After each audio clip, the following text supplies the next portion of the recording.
أعوذ بالله من الشيطان الرجيم. بسم الله الرحمن الرحيم.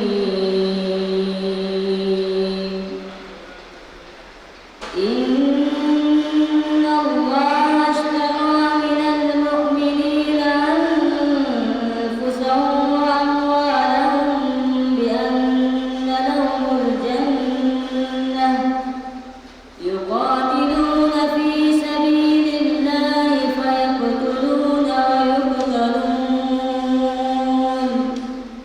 وعدا عليه حقا في التوراة والإنجيل والقرآن